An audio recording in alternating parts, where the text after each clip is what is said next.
Following the devastating impact of Hurricane Melissa, Venezuela sent humanitarian aid to the islands of Cuba and Jamaica.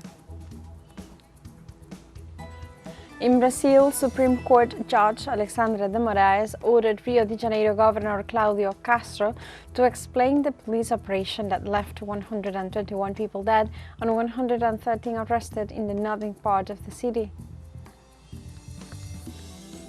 And in the context of the meeting held in South Korea between US President Donald Trump and his Chinese counterpart Xi Jinping, the two countries have agreed to call off a mutual escalation in their country's trade war.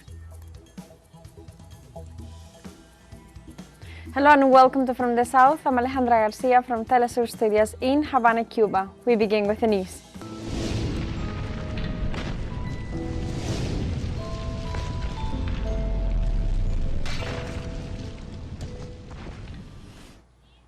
Venezuela sent humanitarian aid to the islands of Cuba and Jamaica after the devastating impact of Hurricane Melissa.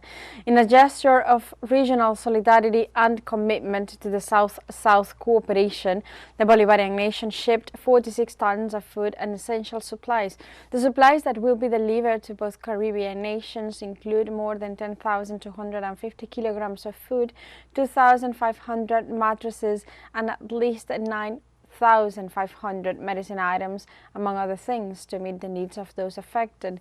In this context, the Venezuelan Foreign Minister Iván Gil recalled that this Thursday marks the 25th anniversary of the Comprehensive Cooperation Agreement between Caracas and Havana, signed by Presidents Hugo Chavez and Fidel Castro. El paso del huracán nos exige The passage of the hurricane requires us to step up with special aid for the Republic of Cuba, Jamaica, and other countries. We are prepared precisely because of that instruction, because of that legacy and that architecture designed by our commanders, which is more relevant today than ever. While other countries focus on threats in the Caribbean to create instability and threaten peace in the region, Venezuela is taking a step forward. And some updates on Hurricane Melissa. It reduced its intensity to a Category 1 storm after leaving a trail of destruction and more than 30 fatalities in the Caribbean.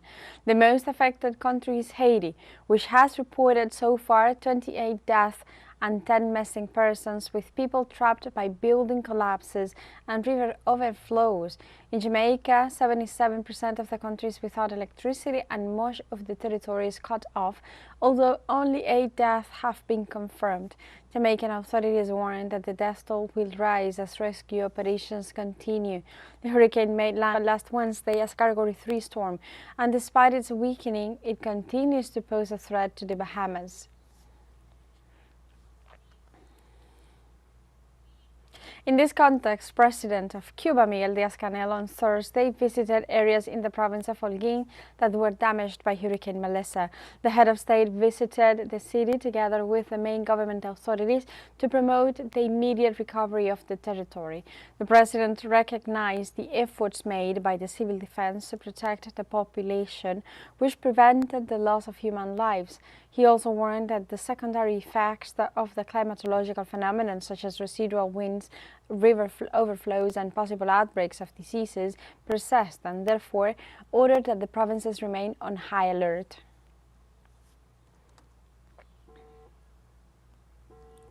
Also, on Wednesday, Cuba's President Miguel Díaz-Canel held the first assessment meeting in Havana after Hurricane Melissa hit the east of the country. The Cuban president highlighted the preventive work carried out in the previous days to the impact of Melissa, asserting that a group of measures were taken to face the hurricane during its passage. For his part, the president of the Cuban Institute of Meteorology warned that Melissa evolved rapidly, setting records in the region by intensifying from a tropical storm to a hurricane of great intensity in a matter of hours. Currently, despite the hurricane moving away towards the Bahamas, authorities remain on alert, and therefore the Cuban president reminded the country that the recovery phase has not yet been officially declared, as risks such as intense storm surges persist.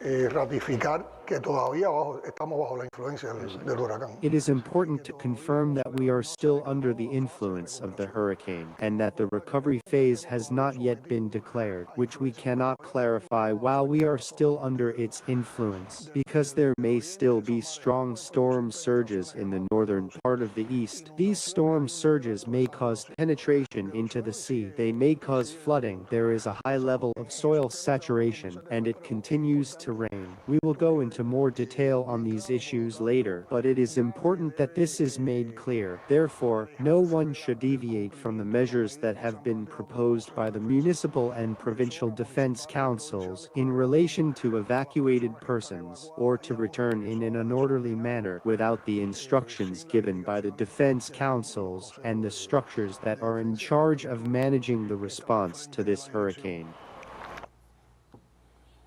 For his part, the president of the Defense Council of Holguín, Joel K. Ruiz, asserted that more people than initially anticipated were evacuated and protected. But in such a short time, with the amount of water that fell, they were now able to protect and evacuate many more people than we had planned. Basically, because there were places where flooding had never occurred before, and large volumes of water were reached. 13 reservoirs in the province are overflowing, including large reservoirs and to diversions. In general, 275,572 people were protected in the province, 28,000 of them in shelters, and an element of solidarity of support among families, with 274,182 being in solidarity housing. However, with all these effects, the impact is clearly still being assessed. We have not yet finished assessing all the effects, but they have been quite significant. In addition to the protected population, 1,900 tourists were immediately protected in the province. And now we have a short break coming up, but first remember you can join us on TikTok at teleSUR English, where you'll find news in different formats, news updates, and much more. We'll be right back. Stay with us.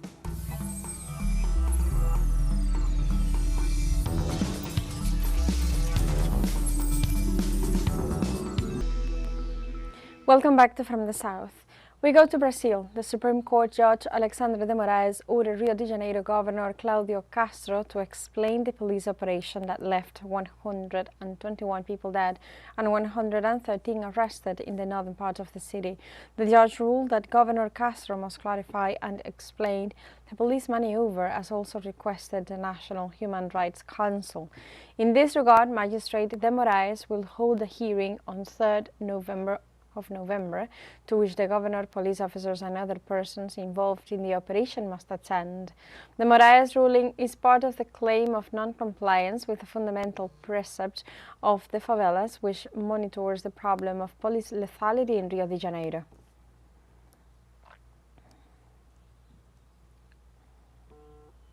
And a Brazilian federal court ruled Thursday to maintain military police presence at the Ipuitá farm of Guiraroca indigenous territory in Caarapo.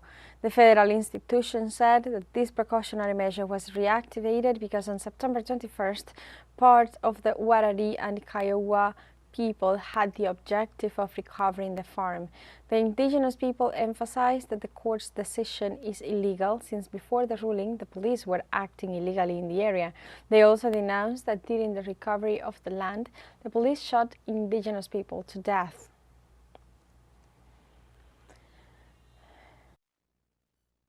To El Salvador, on Wednesday, the parliament of the country approved another one-month extension of the state of emergency in effect since March 2022. This is the 44th extension of the measure.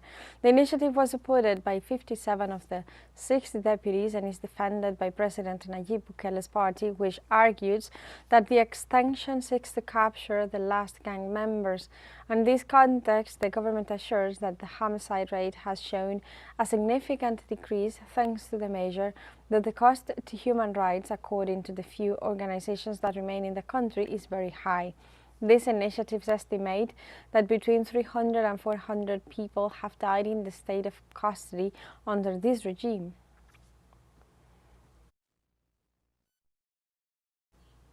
Meanwhile, Mexico criticizes the United States government's decision to revoke 13 air routes operated by Mexican Airlines, a measure that it warns will affect thousands of passengers. The U.S. Department of Transportation ordered the cancellation of these routes, accusing its southern neighbor of violating the bilateral air transport agreement. Mexican authorities are working to reverse the measure, which has caused a significant concern in the industry. Airlines such as Aeromexico, Volaris and Viva Aerobus warned of a severe impact on air services and connectivity between the two countries. This tension arises after months of complaints from Washington regarding alleged rescheduling at international airports Benito Juárez and Felipe Ángeles, which according to Washington benefit local airlines and hinder competition.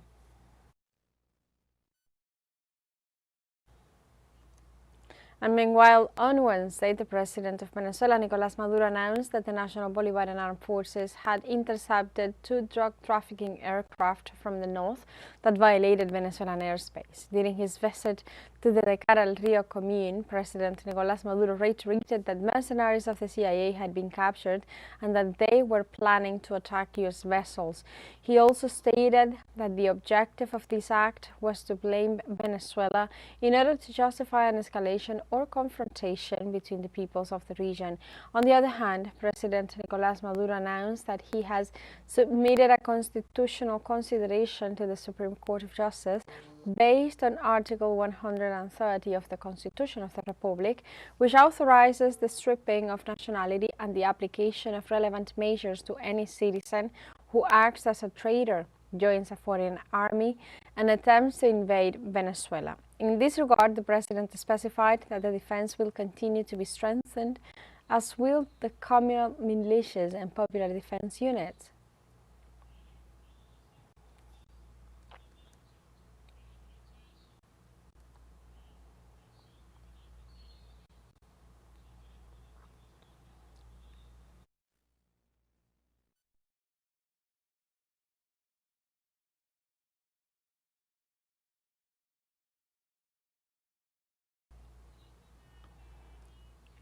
Precisely in this context, we go live to Venezuela. A massive march is taking place in the capital and many cities throughout the nation in condemnation precisely of the U.S. actions against the country. Let's recall that this is taking place in a context in which the U.S. has been harassing Venezuela and also the region, the Caribbean region, with its deployment of U.S. military ships throughout the Caribbean region in international waters in a clear violation of international law, with the sole attempt to destabilize or to attempt to destabilize Venezuela in an uncover action disguised as an alleged war on drugs. Venezuela today is showing the opposite. Venezuela is showing unity, is showing as well their determination to keep defending the country's tranquility and also to keep defending the peace of the nation and also the social initiatives promoted by the government of President Nicolás Maduro. It is a moment of unity and also joy, as we can see in these live images. Also on Wednesday, the Prime Minister of Trinidad and Tobago, Kamla Persad-Bissessar, warned the Caribbean community CARICOM, describing them as unreliable partners. In her campaign against those who oppose U.S. military and nuclear operations in the Caribbean, the Trinidadian Prime Minister assured that her foreign policy in the coming years will seek partners outside CARICOM. Although the most recent threat to the country was the alleged U.S. anti-drug operation that resulted in the death of 2 Trinidadian nationals, the government decided to forge alliances with the United States. In this scenario, the Trinidadian executive's withdrawal from CARICOM is due to the unanimous request by the countries of this alliance to respect the agreements in force on the use of nuclear weapons, not to turn the sub-region into a war zone, and to respect international law.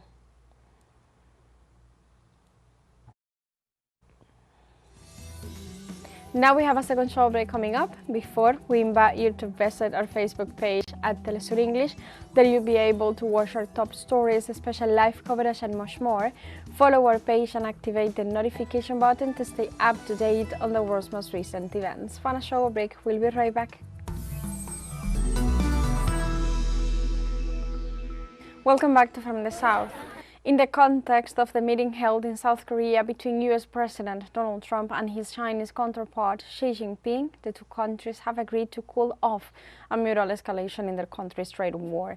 In a press statement, Trump said that the agreement would remove barriers to the export of strategic and critical materials and could be renewed annually. According to the agreement reached, the United States would reduce current tariffs on Chinese imports by 10%, while Beijing also announced the suspension of reciprocal port fees applied to the U.S. shipping sectors. The meeting, the first between the two leaders in 6 years, also seemed to provide a key opportunity for both heads of states to highlight their interest in stabilizing the tense relationship between the two countries.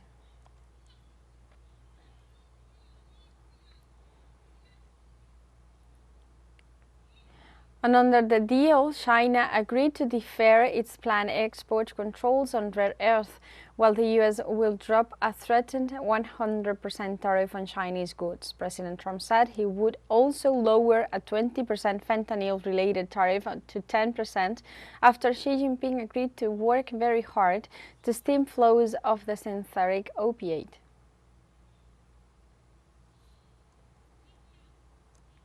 And in other news, the metropolis of Suzhou is one of China's ancient gems, where tradition is preserved both in its centuries-old gardens, a UNESCO World Heritage Site, and in the Qiabao, an example of intangible cultural heritage reflecting the city's rich history and culture. Our correspondent Bruno Falsi brings us more details. In southern China lies the historic city of Suzhou, with over 2,000 years of history. Its famous museums and gardens, a UNESCO World Heritage Site, are visited by millions of tourists every year, such as the humble administrator's garden, built in the 16th century. Yes, I recently visited the Suzhou Museum, the Suzhou Bay Museum, the Humboldt Administrator's Garden Museum, the Six Joys Museum, the Ming Dynasty Embroidery Museum, and many others. I love them all, and above all, I would recommend the Humboldt Administrator's Garden because it's huge. It's one of the 4 most important and well-known gardens in all of China, and it has mountains, ponds, lakes. It's very beautiful, and transportation is very convenient. Tourists from all over China come here. The garden, with its pavilions, bridges, and lakes, combines water, rocks, bamboo, plants, and architecture, creating a harmonious landscape in the heart of the city. Each element represents the philosophy of ancient scholars, inviting contemplation and reflection. Going to talk about the design of the yard. We have these bamboos here, and to the right side we have Taihu rocks. Of course they are from Suzhou. To the left side, these are from Anhui Lingbi rocks. And as a very famous scholar Su Dongpo once said, he would rather eat without meat than live without bamboo. So bamboo for him is really important. Scholars think bamboos, they are modest, because if you look at the bamboos, they are hollow. Yeah, these are hollow. Yeah. So that is the spirit of the scholar. That's why they are always in pursuit of the bamboo spirit. Suzhou is also renowned for its intangible cultural heritage, especially qipao making and embroidery. These traditional techniques are kept alive, reclaiming their cultural value and national pride, and connecting tradition with modern life. People realize the importance of their own culture of China, so it rises again. And this kind of traditional clothes contains really interesting aesthetics. As you can see, there are bright contrasts here in the qipao, and also this kind of skills is called like Suzhou embroidery. It's kind of like a really traditional technique that we have in our culture. So this kind of clothes is both cultural significance and also, let's say, the pride of our Chinese people. In Suzhou, the centuries-old gardens and the Qipao reflect the richness of its cultural heritage, where tradition and modernity met, solidifying the city as a global benchmark for history and culture. Bruno Falsi, Suzhou, China, for teleSUR. And like this, we have come to the end of this news brief. Remember, you can find these and many other stories on our website at telesurenglish.net. Also, we invite you to join us on social media. We are on Facebook, X, Instagram, Telegram, and TikTok as well. For teleSUR English, I'm Alejandra Garcia. Thank you for watching.